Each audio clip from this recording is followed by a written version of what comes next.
لا حول ولا قوة إلا بالله العلي العظيم بسم الله الرحمن الرحيم الحمد لله رب العالمين والصلاة والسلام على سيد الأنبياء والمرسلين سيدنا ونبينا وحبيب قلوبنا وطبيب نفوسنا العبد المؤيد والرسول المصدق المصطفى الأمجد حبيب إله العالمين وشفيع ذنوب المذنبين بالقاسم محمد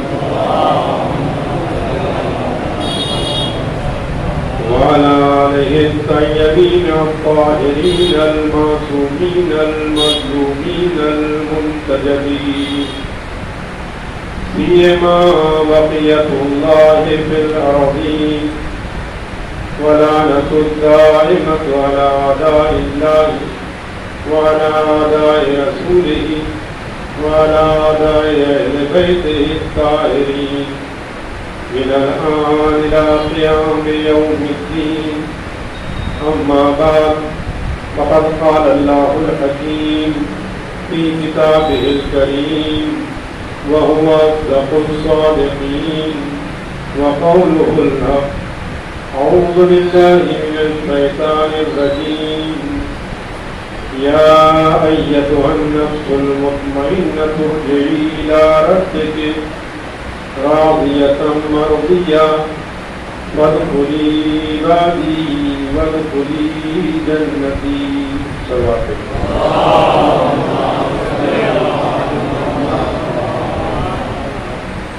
اس سے پہلے کہ سورہ والفجر کی آخری ان آیات کے ذیل میں کچھ آپ کے سامنے عرض کر سکوں.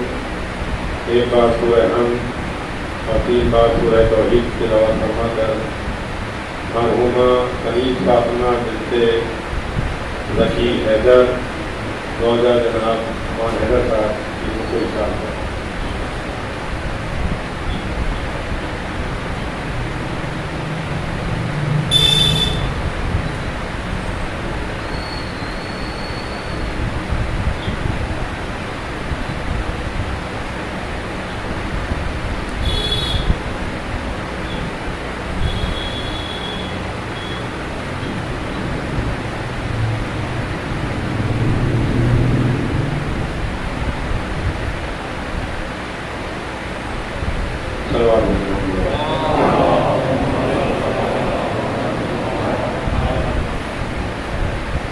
سب سے پہلے تو میں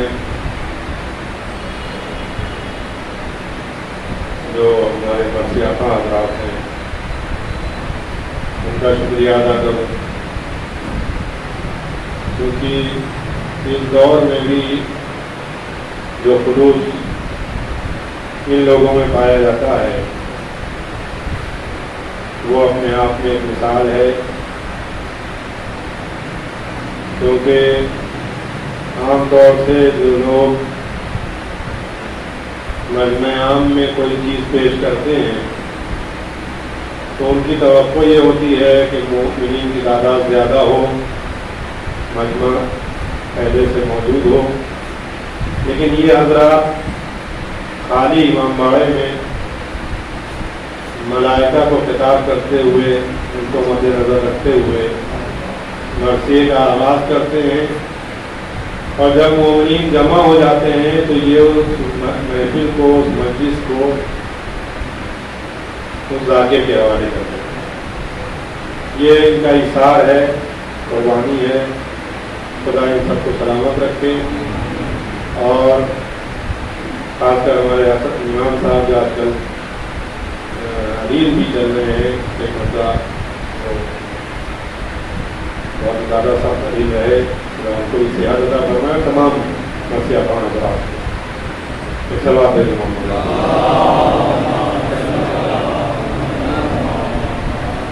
دوسری جو چیز لازمی اور ضروری ہے، ابھی 2 روز پہلے عالم تشیع کے بہت بزرگ باتقوا جامع الشرائط مجتہد جناب آیت اللہ مولانا سعید الحکیم صاحب کا ایک قلبی حادثے میں اور ہارٹ اٹیک کی بنیاد پر انتقال ہوا، کیونکہ کل کربلا میں تشریح جنازہ تھی اور آج نجف میں ان کی تشریح جنازہ انجام پائے گی۔ بہت بڑی خدمات ان کی عالم اسلام کے لیے، عالم انسانیت کے لیے اور عالم تشیع کے لیے رہی ہیں۔ صدام کے دور حکومت میں انہوں نے جیل اور زندان کی صعوبتیں بھی برداشت کی، 8 سال تک آپ قید بند کی زندگی گزارتے رہے۔ تو یہ ان کا احسان ہے کہ جو شیعہ طرز تفکر ہے، جو عقائد کا ایک خزانہ اور معارف الہیہ کا ایک خزانہ ہے، وہ ایک لمبے عرصے تک اس کو دنیا والوں تک پہنچانے کے لیے کوشاں رہے۔ خدا سے دعا ہے کہ پروردگارہ ان کی روح بلند ہے اور بلندی عطا فرمائے اور زوال معصومی ان سے بنائے۔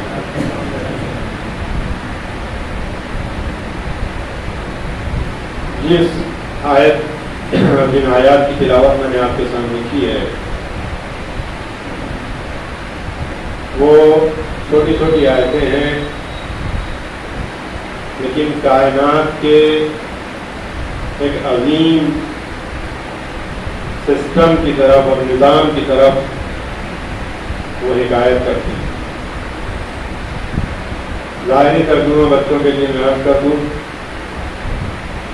کہ ارشاد ہو رہا ہے کہ یا ایتھا النفس المطمئنہ، اے نفس مطمئن، ارجعی الی ربک، پلٹ آ اپنے پروردگار کی طرف، راضیۃ مرضیہ، اس حالت میں کہ تو اپنے پروردگار سے راضی ہے اور تیرا پروردگار تجھ سے راضی ہے۔ فادخلی عبادی، اور یہاں آ کر جو نیک بندے پہلے سے تیرا انتظار کر رہے ہیں ان کی صف میں شامل ہو جا۔ وادخلی جنتی، اور یہ تجھے کہاں ملیں گے؟ جنت میں ملیں گے، وہاں داخل ہو جائے۔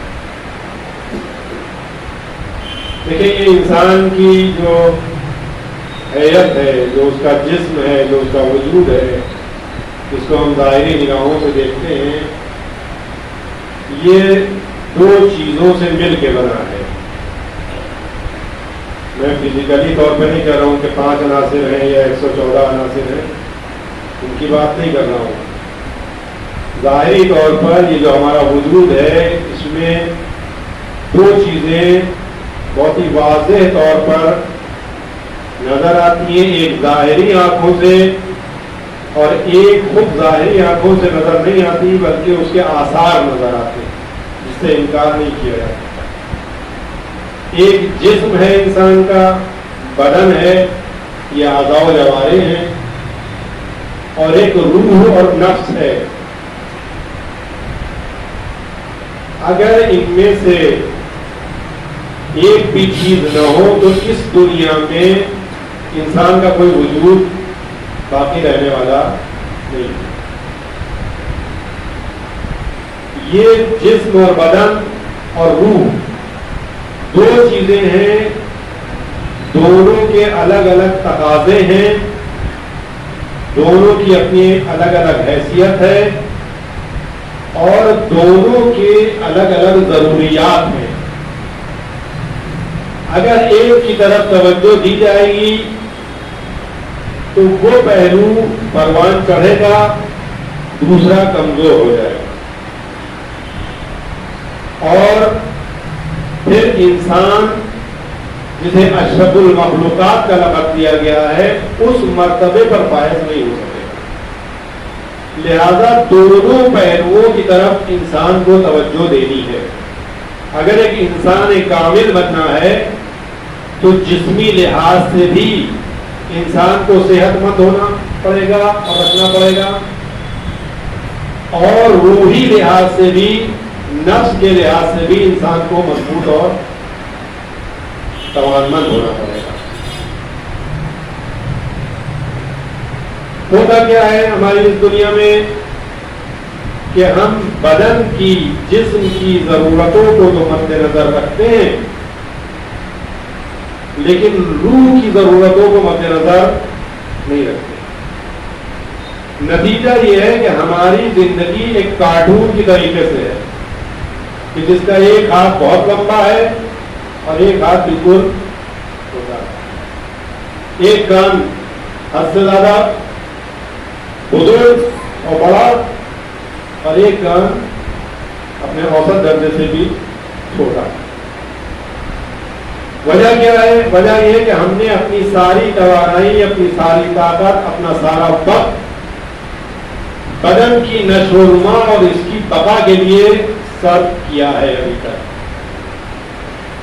انسان کی آج کی زندگی دیکھیے, ایک انسان صبح اٹھتا ہے, جنرل میں بات کر رہا ہوں, کچھ لوگ استثنا ہیں ان کی بات, حالانکہ وہ ہمیشہ ایکسیپشن ہر چیز میں پائے جاتے ہیں, وہ اپنی جگہ پر.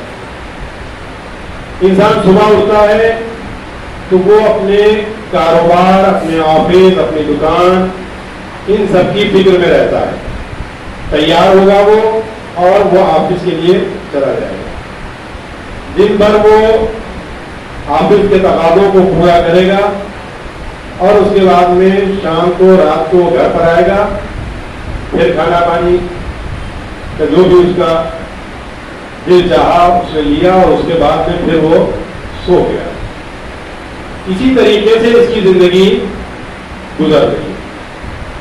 میں اکثر کہا کرتا ہوں, بار بار کہا کرتا ہوں کہ انسان کی زندگی, آج کے انسان کی زندگی, ایسے انسان کی زندگی بالکل اس کار کی طریقے سے ہے, اس گاڑی کی طریقے سے ہے جو گیریج میں کھڑی ہوئی ہے, کسی سواری کو ادھر ادھر نہیں لے کے جاتی, صرف جب اس کا پیٹرول سوکھنے لگتا ہے تو وہ پیٹرول پمپ تک جاتی ہے, پیٹرول کرتی ہے اور پھر آگے گیریج میں کھڑی ہوئی ہے. اس کے علاوہ اس کا کوئی کام نہیں ہے. صبح آفس گئے, پیٹرول کے لیے انتظام کیا, گھر میں آ گئے, کھایا پیا, دوسرے دن پھر گئے, اور کوئی کام ہمارا باقی نہیں رہ گیا. اگر کوئی ٹوٹ پھوٹ ہو گئی, کوئی بیماری آ گئی تو ہم اس کے لیے اسپتالوں کا چکر لگانے لگے, ڈاکٹر کے پاس جانے لگے, میڈیکل اسٹور پہ کھڑے ہو گئے. یہی کام ہمارا, ساری یعنی طاقت جو ہے ہماری وہ جسم کے لیے, جسم کو رکھنے کے لیے ہم نے اچھا سا مکان بنا لیا, اس کے لیے تقاضوں میں لگے رہے. جسم کو ڈھکنے کے لیے ہم نے لباس اور اچھے کپڑے بنانے کی سوچی, اس کے لیے ہم نے آمدنی کا کوئی ذریعہ تلاش کیا, اس میں ہم مصروف ہو گئے. یعنی جتنی بھی ہماری کوششیں ہیں وہ سب کی سب بدن کے لیے, جبکہ بدن کی حفاظت اور بدن کی بہت سی ضرورتوں کو خداوند عالم نے ہمارے آنے سے پہلے یہاں پر مہیا کر دیا ہے. آکسیجن کی ضرورت نہیں. ابھی آپ نے دیکھا ہو کورونا کے زمانے میں لوگ تھوڑی سی چھوٹے چھوٹے سلنڈر لیے ہوئے اور فلنگ اسٹیشن پہ گھوم رہے کہ کیا مل جائے, آکسیجن مل جائے. خداوند عالم نے انتہا آکسیجن کی کمی نہیں تھی معاشرے میں, ہمارے ایٹماسفیئر میں آکسیجن کی کمی نہیں تھی, ہمارا ریسیور کمزور ہوگا, لیکن اس کو ایک ایکسٹرا بوسٹر کی ضرورت تھی. اس کے لیے ہم جگہ جگہ دوڑتے پھرے اور ہر قیمت پر ہم اسے لینے کے لیے تیار تھے, جبکہ اس پورے معاشرے میں نہ معلوم کتنی آکسیجن خداوند عالم نے ہماری دنیا میں آنے سے پہلے مہیا کر دی. پانی کا یہی حال ہے, سورج کی دھوپ کا یہی حال ہے. آج آپ دیکھ رہے ہیں کہ ڈاکٹر کہتے ہیں کہ جو بھی مریض آتا ہے اس کا جب چیک اپ کرایا جائے تو زیادہ تر مریض جو ہیں وہ وٹامن ڈی کی کمی ہوتی ہے. کیوں؟ کیونکہ فریش سسٹم آ گیا ہے, دھوپ کا کہیں گزر ہے نہیں,